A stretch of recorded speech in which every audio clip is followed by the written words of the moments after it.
There's just so much. You're listening to a Mamamia podcast. Mamamia acknowledges the traditional owners of the land we have recorded this podcast on, the Gadigal people of the Eora Nation.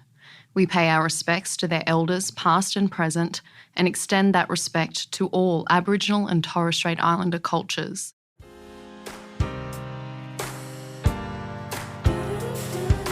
You ready? Yeah.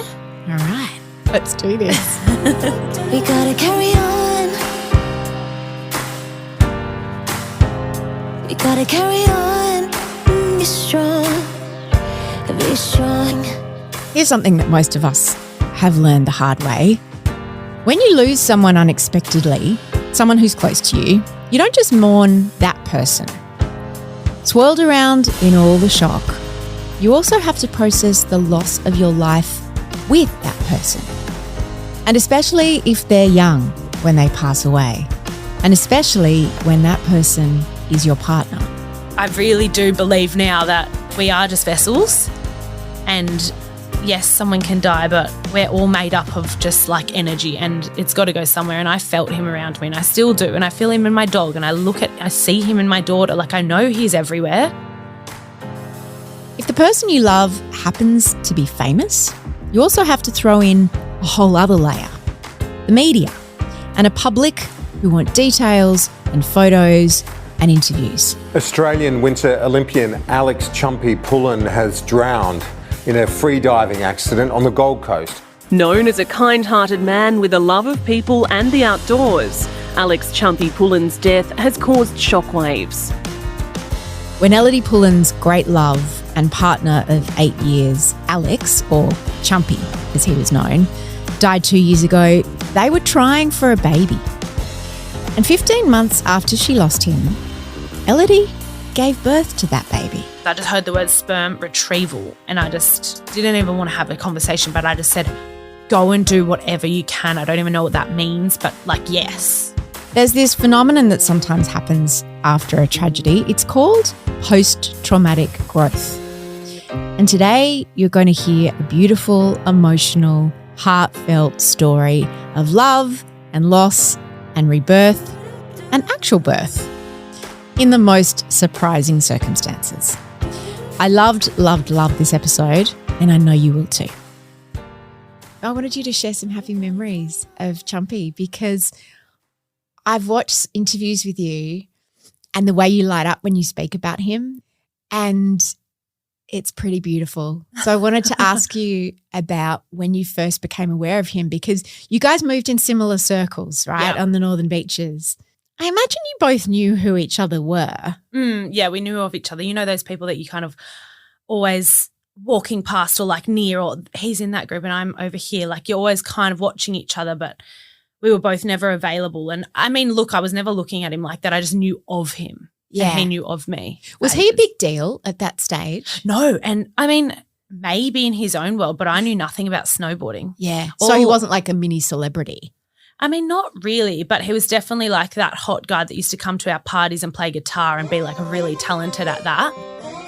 But when it comes to music, I'm the same as snowboarding. I'm a bit like, well, I don't know. Yeah. Like, I don't know anything. I don't know how to pick up an instrument. Like, I don't know how to snowboard. Yeah. I'm like, I've always been into surfing, and my life's always been at the beach. My brother's was always a pro surfer, and I always surf. So like, when it comes to the surfing world, I can tell you all the pro surfers, and like that was my world. Yeah. But when it comes to snow, I mean, I always knew of that guy, and I was like, oh, I think he does like half pipe snowboarding. Like, I didn't even know what discipline he did. So it didn't impress you much. No. Yeah. My mum had to Google him later and be like, do you know he's X, Y, and Z? And I was like, oh, nah. When did you first hook up? Was it at that 21st? Yeah, it was at Laura and one of my best friends' 21st. We just kissed, and I just remember like we both just couldn't stop smiling. We were just like kind of like our legs were just over each other, and we were just in a chair together and just drunk and just having fun. He was a couple of years older than you. Yeah, 5 years older. So a 26-year-old, and you're 21 20. at the time, 20 at the time, he was 25. You wouldn't expect it to sort of be that serious. Not really, but I'm not the kind of person that ever just like hooks up with anyone, like ever. And I had a serious relationship just break up, and then weirdly kissed this guy, and I'm like, I wish I was so much more like that. I really, really envy like people that just kiss anyone and like, you know, we'd go out with the girls and everyone would be like, how many guys did you kiss tonight? And they'd be like, 20. And I'd be like, I didn't kiss anyone. I'm scared. Like, you know, I'm like that. So I was obsessed with him from like the second that we kissed, because like for me to want to kiss someone. Yeah. I know it just sounds so lame, being like, I kissed him. I kissed a boy. Yeah, I kissed a boy. But that for me, like I have to be like really into someone. Yeah. So yeah, it was on, but he's the same. So he wasn't a fuckboy? No, fuck no. No way. Because by looking at him from the outside, you could think, yeah, he was popular with the ladies, you would think. Oh, definitely popular, but like he's not like that. And he actually had a serious girlfriend overseas from Bulgaria for like 5 years or something as well. So we both just came from serious relationships. And I think a lot of people, when I started seeing Chump or talking to him, they'd be like, oh, well, he's just like a stoner snowboarder who's off overseas most of the year. Like you don't know what he's up to. And I was just like, actually I do. And I'm so not a naive person either. And it's so funny, my friend Chloe, who also goes out with Fisher, who's the world famous DJ, exactly the same. She gets the exact same shit from people being like, oh, he's a DJ off doing God knows what. And it's not even like that we're naive. It's just this innate knowing that she's like, please trust me. Like it just takes you a second. You just have to meet him for 1 second and then you just know straight away he's not like that. And I don't even mean to bring them into it, but it's the exact same as Chump. It's just not like that. Because it's quite it's rare. Not only is it selling you short, but it's also selling them short. The idea that no guy could keep it in his pants. But I agree with that a lot of the time. I really, really do. I've been cheated on. Like and I just came from that. Like I fully get that completely.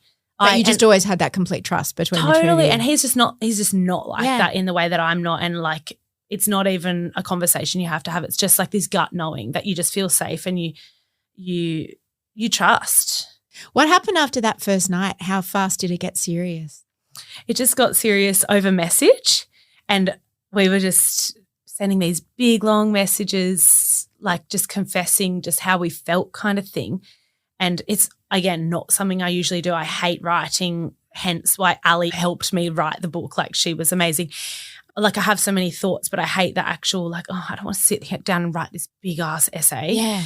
I'm just not like that, and I'm not overly emotional. Like I just like I'll have a big cry and then I'll be like, okay, cool, I'm better now. Let's go do this. Like change of subject. You know, I'm just typically like a very realistic person.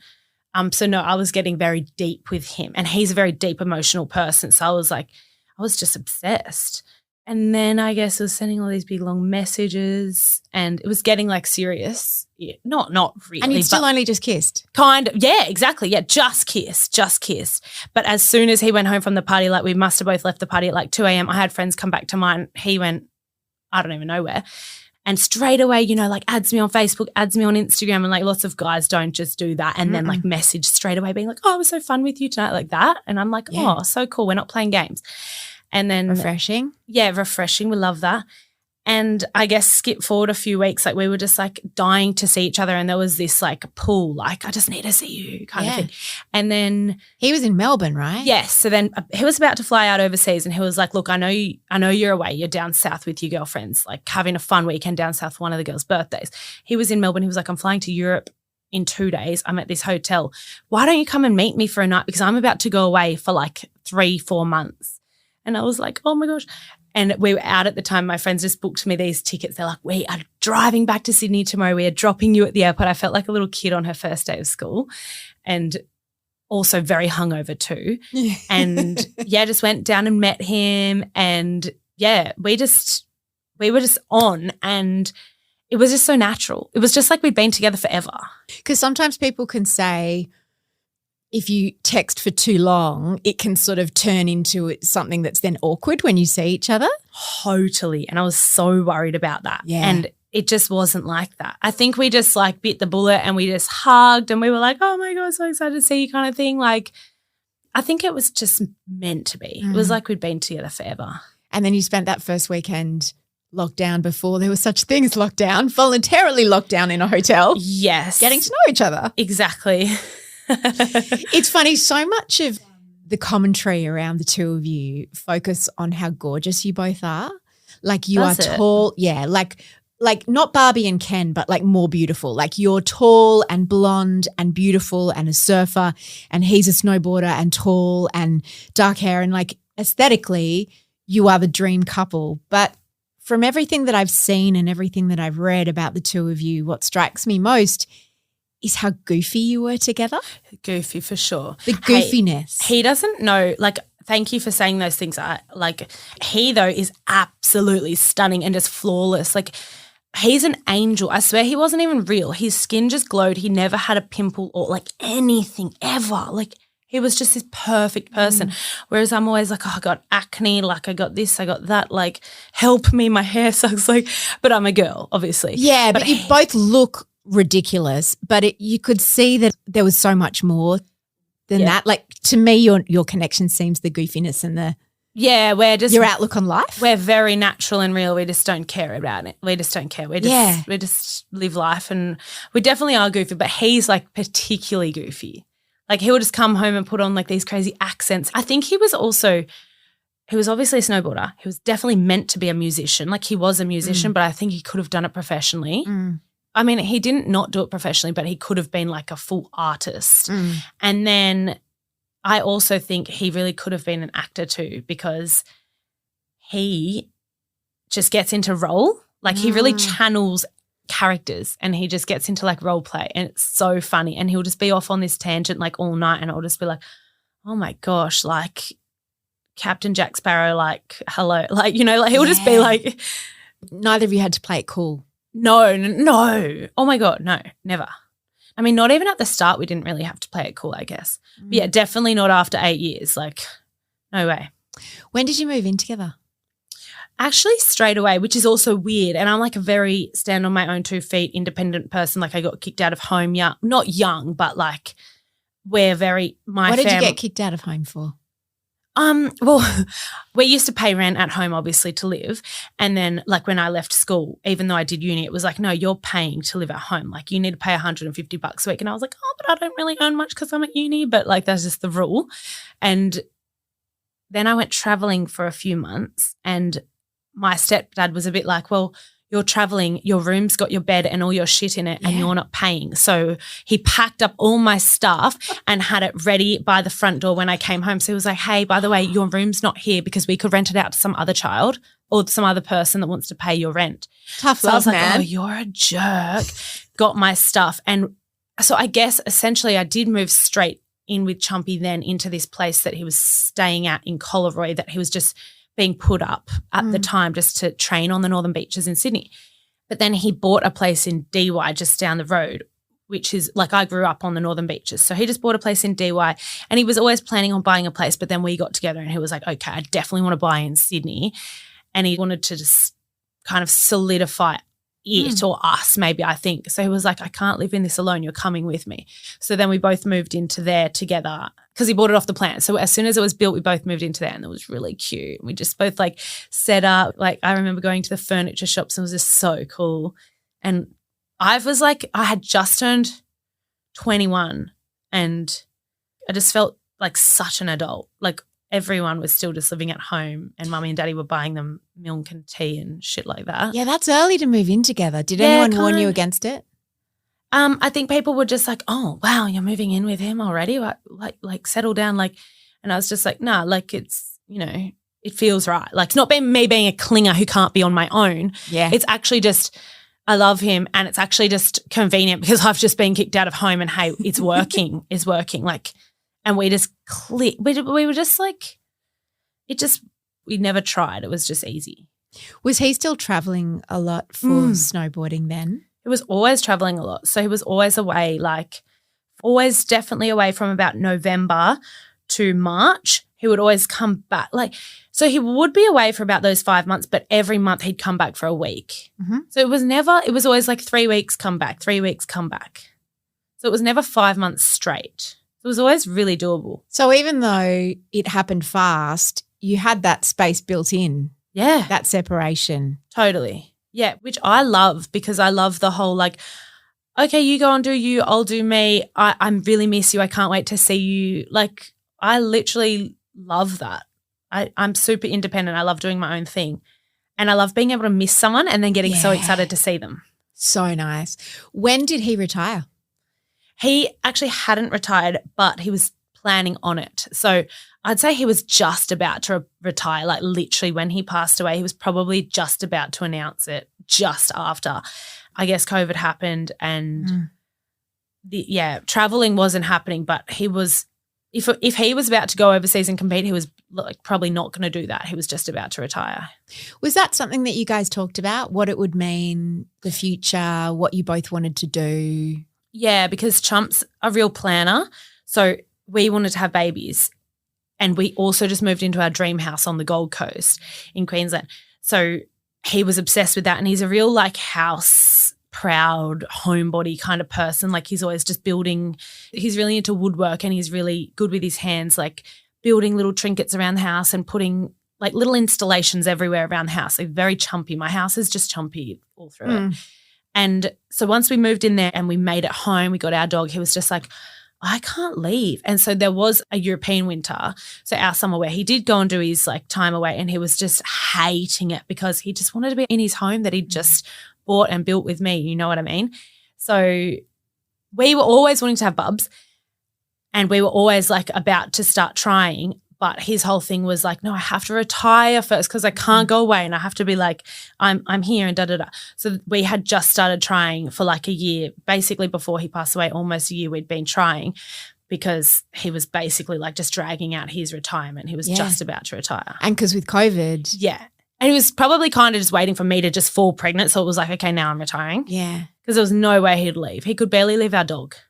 Do you make a lot of money as a professional snowboarder? You make money when you win. So I think you make like some prize money. And sponsors, I guess. So he had Red Bull, which was a good sponsor. I mean, I think in his sport, border-cross snowboarding, it's not like he's driving like one of those V1 cars or whatever that go around the track. Like it's not like that kind of the sport. But it was getting more popular. But he was probably one of the better paid in his sport. And I suppose looking for a life beyond that, what did he imagine that he was going to do for a job? Well, so he was actually going to start a podcast. That was part of his plan. But to make money, he was definitely going to go into my grass. Yeah, he was going to cut your grass. He was definitely going to play music as well, but maybe that wasn't going to be a job. That was just a passion, something he always did. But he was going to do keynote speaking. So like he had his talk all mapped out and I actually have it on, like he filmed it and I've got him standing in his studio in my house like saying this keynote speech and it's just so funny. It was like the first trial run and I just love it. I just love watching it. It's so funny. It's so like it makes me so emotional when I watch it because I'm just like, oh my God, I think you would have done so well. But it's so cute watching him just be like he'd fuck up and then he'd just like fumble for a few minutes and then like get back in. It was just like the most rawest video that you could imagine of him. It was so cool. When did you realise that it was going to be a bit tougher than you thought to get pregnant? Probably I think we probably tried for a solid 6 months and then I was like, okay. And I know that that's not a long time. I know that that's not very long. People try for years. But I was like, oh. When you're both so young. Yeah. I was like, is something wrong with me? Like, I mean, sure as hell, I don't think anything's wrong with him because he's always perfect. I'm sure he's. Oh, you can't tell from the outside. You cannot tell from the outside, but it's always just that girl thing. It's probably me. I'll take myself to the doctor and I'll figure it out. So I did go and get tests and they said that I had a low egg count, but pretty low. So like a 3 when I think a lot of the time it's like 20 something. It's like this ratio thing. So basically the doctor said just keep trying for like until you reach a year and then let's look into IVF. So I wasn't like worried at all. I'm pretty chilled out. But every month when I get my period, I was like, oh, fuck, I'm just like, I'd get sad. Messes with your head, doesn't it? It really does. And people are just like, you know, just don't not try, just chill, just don't think about it. And I'm like, no, as soon as you are trying or not trying, you go crazy.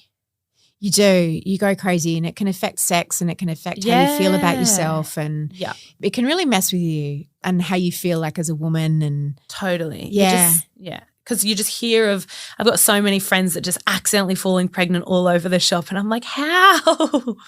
You did egg retrieval, you know, for IVF, right? So you had to go through that whole process. Yes. It's easier for the bloke than it is for the So woman. much easier for the bloke. Yeah.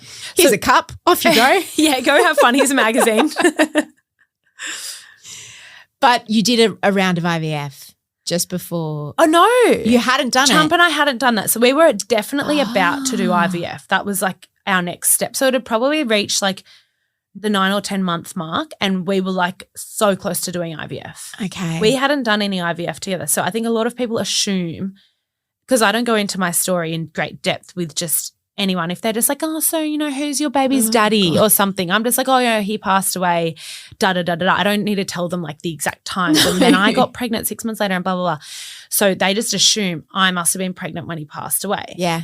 I think, or maybe they assume that we were doing IVF beforehand.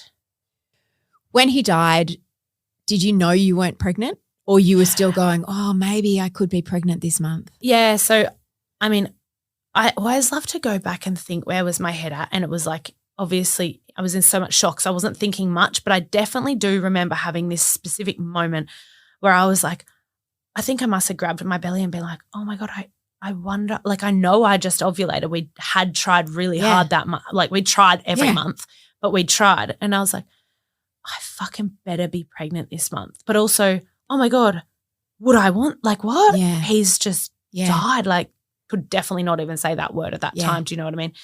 So it was definitely a thought, I think, for a second, but then got it out of, like, just kind of didn't think it again because it was just the craziest time. And then I think I was so stressed and everything was just happening that I got my period really early. I must have got it just 3 days later. Like, my period came super early when it wasn't due for like 2 weeks. When was the first time someone suggested to you sperm retrieval? It was the next day, and it was my brother.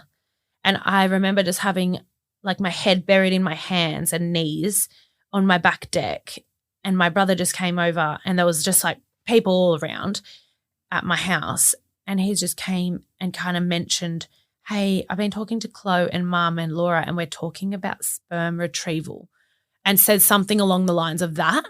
And I just didn't ask any questions. I didn't need to ask any questions. I just heard the word sperm retrieval, and I just didn't even want to have a conversation, but I just said, go and do whatever you can. I don't even know what that means, but just do, like, yes. Because I mean, sperm retrieval, like, I can You hear knew those what that words. would mean. Yeah, but also never heard of it, and it's fucking bizarre. Yeah. But I just said, yes, whatever. I don't know, go.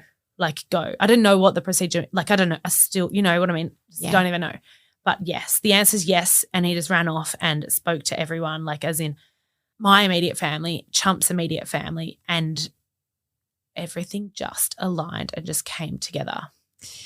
Those few days, those couple of days, or the day before that happened, I'm not going to ask you about the day that Chumpy passed away, because I don't want you to have to relive that trauma. But before someone suggested the idea of sperm retrieval, and I know that you were in shock and you don't remember a lot of things from that time, but as everything was, you were trying to process the fact that you lost him, were you also thinking, I've also lost our future together, our family together? Like, were you looking forward as well, or were you just so in that moment of even trying to process what had happened? I wasn't in any moment. I was definitely in so much shock that I wasn't thinking at all. But it's so true. Like, people have this whole like, okay, that person died, you'll be okay in a few months kind of attitude. And it's like, no, we had this entire life together. Like you said, I'm now grieving, The rest of your life, everything we were going to do together, every little holiday, or like I'm looking at my dog going, I'm grieving for you because you're obsessed with him and now you've got me and I'm not as good as him, and like you had both of us before and we were going to have a baby. I would be pregnant. He's missing like me having the big belly, and I'll like that's fun. And just everything. Where were we going to be forever? Where were we going to surf? What were we going to do to the house? Being like parents together, like all of that. Yeah. Just everything. You're literally looking at this. I mean, you're not really looking into the future because it's scary. Even now, I mean, I'm such an optimistic person and I am excited for my future now that I have Minnie. But there was so long where I was just like, no, the future's a weird even word. I don't want to think about it, like not in a negative way, but just it's just kind of gone black. Yeah. My future just, I felt like went black because I just had so many plans with Chump. What does shock feel like? You just feel numb and you just you really do feel like you're not in your body. And I was never like a spiritual person or never a deep thinker. I'm just a very like happy-go-lucky person. Like I'm not analysing. I don't overanalyze. I just don't overthink. I'm just like whatever. But I honestly do remember feeling like I was out of my body and I was like above my body, and it was like I was looking down at myself, and I was sitting there with my friends chatting and laughing. And this was probably a month later, and we were just doing like what we'd normally do. Maybe we were out for dinner or something.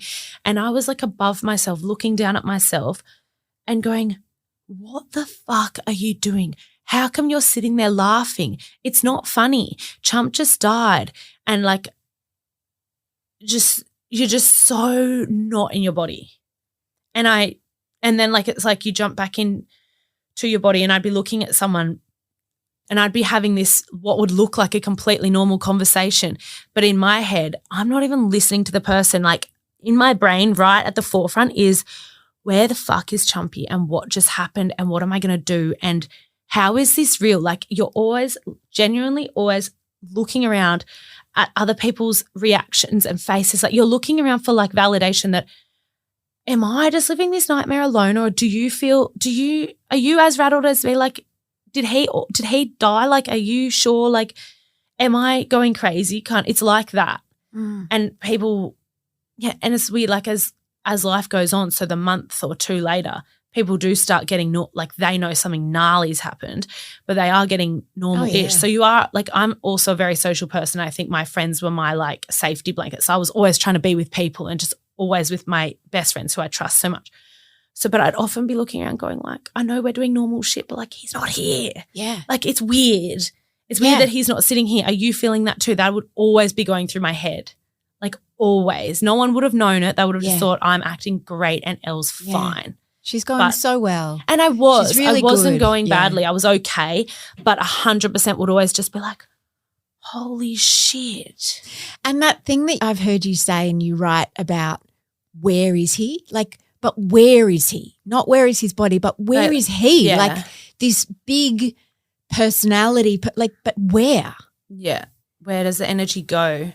Yeah. It's the weirdest thing ever. And when you let your mind think like that, I really do believe now that we are just vessels, and yes, someone can die, but we're all made up of just like energy, and it's got to go somewhere. And I felt him around me, and I still do. And I feel him in my dog, and I see him in my daughter. Like I know he's everywhere, and I'm not saying I feel him all around me all the time. I definitely feel alone sometimes, and I definitely am like, a bit cynical and realistic in that I'm like, well, you're not fucking here, are you? Like, where are you? I'm doing all this alone kind of thing.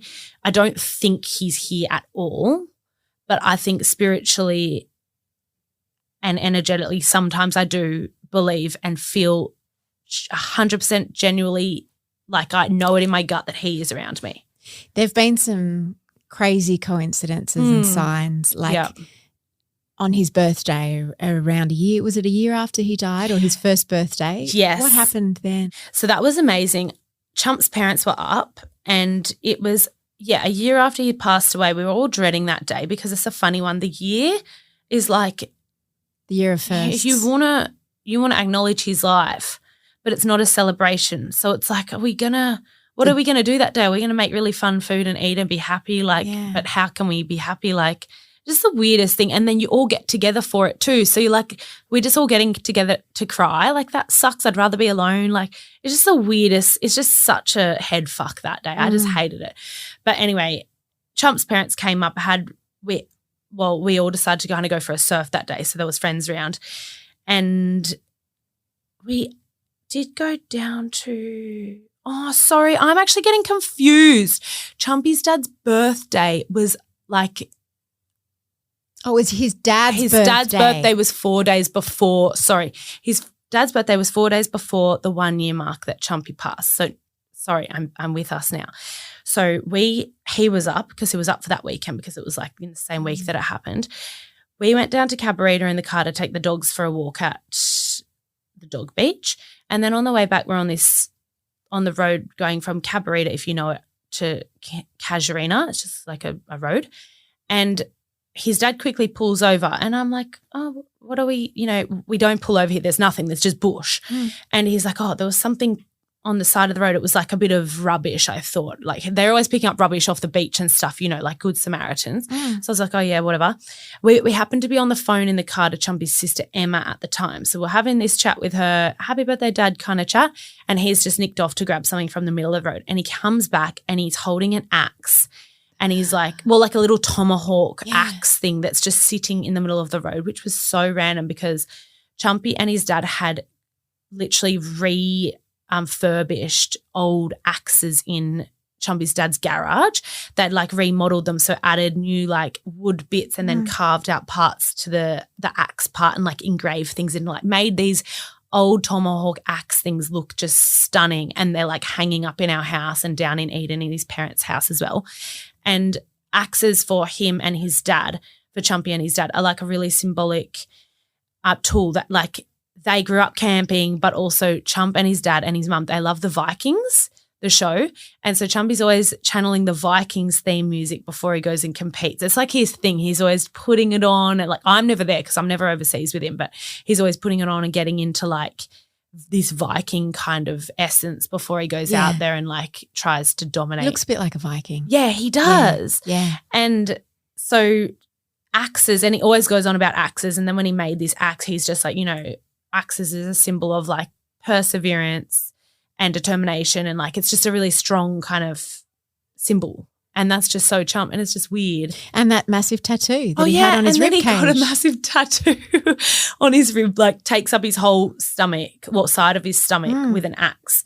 So then to go and find an axe in the middle of the road, that was definitely one of the best signs we've had for sure. And also it was really cool that it was his dad that picked it up because his parents and I was never spiritual, but they're like I'll be like, but he's all around us and I feel this and da-da-da. And they're like, shut up, he's gone. Do you know what I mean? Yeah. Like stop pretending. So that must have given everyone just a moment to reflect. I think not to say it like turned them at all, but I think it was like, wow, like that's pretty cool and that must have been from Chump, hopefully, kind of thing. Gave him comfort. After the break, I ask Ellidy exactly what happened during the sperm retrieval process. It's something she only just recently learned. And I also asked how she's dealing with this combination of joy and grief that's always present in her life and in her heart. In the couple of days after he passed away and the 37 hours that passed until his sperm was retrieved, I imagine as soon as you gave the green light to your brother, well, two things. I can imagine that everyone went, right, we've got a purpose, we've got a job, because one of the hardest things is when there's someone who's grieving and everyone's grieving, it's like there's nothing to do and all everyone wants to do is try to bring that person back. With the momentum and everything of those couple of days, did it almost feel at times like if you succeeded, he would be alive again? Is that a crazy thing to say? It's a weird thought. Yeah, it was like we were probably trying to, without thinking about it, just grasping onto any bit of hope that we had to bring any part of him back. Yeah. But I did just always feel like this wasn't real and he's just going to walk in the front door and be like, kidding, I'm here. I don't think I thought that we were going to bring him back in some other miraculous way. But the whole thing did feel like a bit of a joke. Like he'd just put this big prank on us. That is definitely how it felt. But yeah, I think we just held on to hope. Like I think also with the retrieving the sperm, it was more like, okay, we need to think for just 1 millisecond and we need to make a good decision here, because if we don't do it now, we've only got now. And then what if in a year I do want to make this decision, or collectively we all go, oh, that'd be really cool if you did have his baby, blah, blah, blah. And we're going, oh, well, we were idiots back then and in so much shock that we didn't go ahead with it, and it was offered to us as an option. So everyone had the presence of mind to say, look, you just want to have options. Let's later. Give you every option. Yep. No need to make a decision now. Totally. But we're just going to do this so that you've got the options. Yep. And I knew even then, I think in my crazy head, I think I knew even then I was definitely going to do it. Yeah. I wasn't like wishy-washy. I wasn't like, No. I mean, why wouldn't you? Yeah, and we wanted a baby and I wanted a Yeah. baby and he wanted a baby. So I was just going to continue to live our life even without him. I was just like, I'm doing this. But I knew I needed time. You write so beautifully about the IVF doctor. Two IVF doctors said no, they can't do it, or it was too late. The clock was ticking. Finally, your friend found a doctor who would do it, Dr. Davidson. Dr. Davidson had never done it before, but he was like, yeah, I'll give it a crack. Went into the morgue. And afterwards you learned that his wife, who was also his nurse, was there with him. What did she tell you about what happened? So cute. I actually caught up with them the other day and the receptionist, who's like the pinnacle of it all as well. She's the one that made it happen. So, yeah, I was in a scan with Dr. Davidson and his wife who works for him. Like I was in my last scan with him basically. So I'd been pregnant and then I was like, I think the 12-week scan, and then he kind of hands you over, or you then go, like I was going publicly. So then I go to like my other doctors or nurses and stuff, the midwife program. And at that last appointment with Dr. Davidson and his wife, Louise, yeah, she said to me, you know, I actually was there that day when Dr. Davidson, my husband, was doing the procedure, and that's when I learned that they were husband and wife. I didn't even know they were together. I just thought she worked for him, you know. They're very professional. And she said, I was there with him and I actually held Chumpy's hand and I told him I just spoke to him. I spoke to him when Dr. Davidson was doing it and I was just with him, and it made it all feel really real in that moment. And I think I was like, oh, you guys husband and wife. Like, you know, it was just beautiful the way that she was talking about him doing it. And then it just made it real, and it made me realize that Chump really was he was lying there, and there was a procedure to get the sperm, which thank God I've heard countless stories now of Dr. Davidson doing the same procedure after, which is really cool. But yeah, it made it very real and it made it feel very clinical and weird. But IVF is clinical and sciencey and, you know. It's not the magic conception story that you and Chumpy would have dreamed of. But it definitely made it feel real, and I was like, oh my gosh, you saw him and you're with him, and I was like, fuck, that's gnarly, but also thank you so much. Yeah. But it got me it was super emotional. You chose not to be there. Did you have the option? No, I didn't have the option. I definitely Did you want to go and see him? I didn't, because A, I didn't believe that he was really dead, and B, I'd had such a great morning with Chump and like such a great last encounter with him, and I remember that, and I remember his face, and I remember him being so happy and so excited to go out and get in the water, and I just really didn't want to fuck that up by having this other image of him.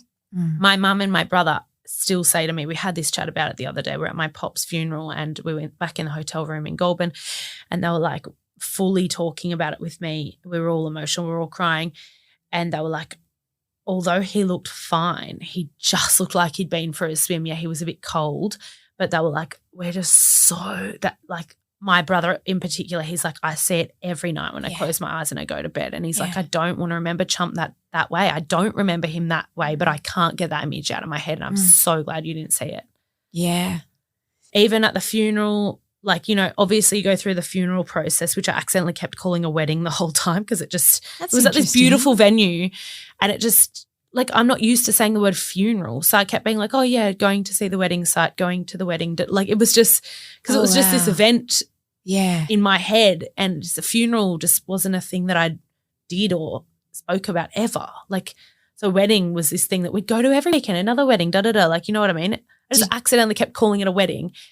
And at the wedding venue, funeral venue, it's always, you know, them going, so today do you want to come and see the body, like, you know, because you're there like heaps of days we were there organising things. Feels like there's a bit of pressure. There was definitely pressure. To do that. And then other family members would be coming in to see Chump's body, and I just had to go with my gut. There was so many times where I thought I'm doing the wrong thing. Like, is it normal to see him? Maybe that's what you do because everyone was doing it. Like, all family members were doing it to say their final goodbyes. And I felt like I definitely remember feeling a bit judged or a bit shit for not doing it.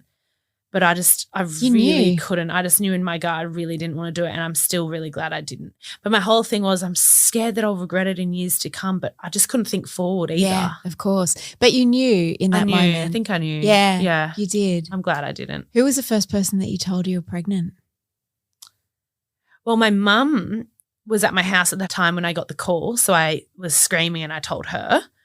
But I knew I was pregnant. I just knew it. I didn't do any tests, but I just felt that I was. I just knew it. It was like I became very intuitive once Chump died, and I just knew things. But like I really did. I swear a lot of the things I knew were like true. So I think I told her straight away, and then I told my dog who was right beside me. Yeah. And then I called Chump's parents and I FaceTimed them and I told them. And That must have been then I just told emotional. everyone else. Yeah. Yeah, and his sister and my brother, and everyone was just stoked. But I think I'd kind of told them, I really feel like I'm pregnant. Like I'm like 99% sure. How stressful was the pregnancy, that fear of loss? In some ways, in like a very like overall way, I loved being pregnant. But then in an emotional way, I was scared the entire time there was something wrong with the baby. And we kept going to scans and the baby was always measuring small, which is so normal. Like so normal for them to just be anywhere on the percentile from 1 to 100 obviously. But Minnie was always on like the 4th percentile. She was always just tiny. Hence and I Minnie. had Minnie, living up to her name. And then I had so many friends that were pregnant and they were all like, my boy's on the 99th percentile, And I was just like, I'd just shut my mouth. I was just like in my head. So, yeah, it's definitely scary. And then having that attachment thing, like I can't lose another person. Like what? Like I can't, this is my one bit of hope. And also if I lose it, am I going to go through it again? Like am I just taking the piss to like try and keep this miracle thing alive kind of thing? Do you know what I mean? Yeah. It just felt funny. It just felt surreal that I was actually pregnant and he wasn't there. But Of course. in general, aside from like the fearing, I loved being pregnant. I loved having this big belly. I just thought it was so fun. I loved being able to eat everything and like have the best excuse to just, just be a little cute little blob. I just loved it. You've talked about having a lot of counselling after he passed. It sounds so cliche, but, were you told, this doesn't mean he's going to come back. Like, that this is a baby. It's not him. Yeah. You've got to separate the two things. I mean, what's the process of kind of not putting too much onto this baby? No, I'm so realistic. There's no way I thought he was coming out of my vagina and he was going to just be like Chumpy reborn. Like I knew that. Also, I knew I didn't find out the sex, but I just knew it was a girl. So that was another thing that I knew, but I kept to myself and everyone around me was telling me it was a boy. But no, there was no part of me that thought Chumpy's just going to reincarnate or something. Yeah. Although it's magical thinking, but it's not like it would have been stupid to think that. I mean, I think woo-woo, like, a lot of people might, I don't know. No, surely not. That's a bit crazy. Well, I guess part of him, 50% of her is him. I mean, even when I'd see clairvoyants and stuff, they'd be like, part of him's coming back. She's going to have his eyes or he or she is going to, they'll do certain mannerisms and it'll be him. And I'm like all about that. I'm like, yeah, well, exactly. He's 50% her, he's 50% me. There's obviously going to be Chumpy that will come through, hopefully. And yeah, you know what? She came out and she's way more him than she is me, like completely.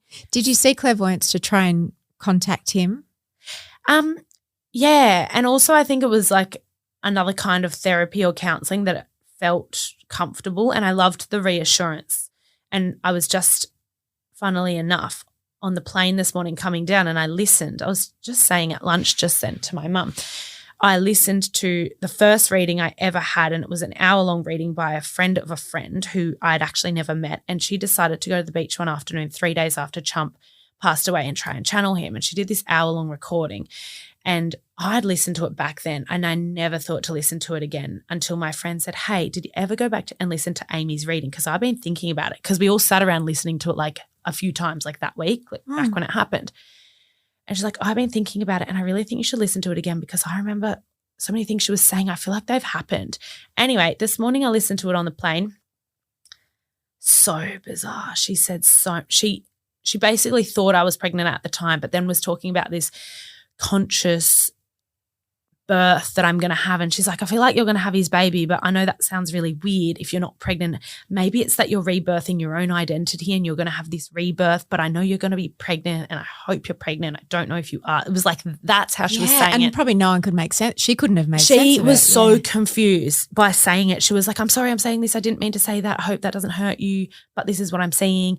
And then she was like, he was going to do a bunch of things that you're now going to do and you're not confident and you're not one of those people that can do things that he wanted to do, or you think you're not, but you're going to do it. And it's totally things like this, media, podcasts. Like I now have a podcast. He was going to do that. He's amazing at talking to people and the cameras. And I would always be like, oh my God, you're going to go on the news. What are you doing? Don't do that. That's so scary. Like, how are you doing that? And look at you. And now, I mean, like, I don't feel comfortable with it. It scares the shit out of me. But I'm now doing it. Yeah. And I'm not proud to be doing it. I don't want to do it. I'd rather him be back and me not doing any of this shit. Do you know what I mean? But it's so weird that how much I've grown. Basically, I've just grown and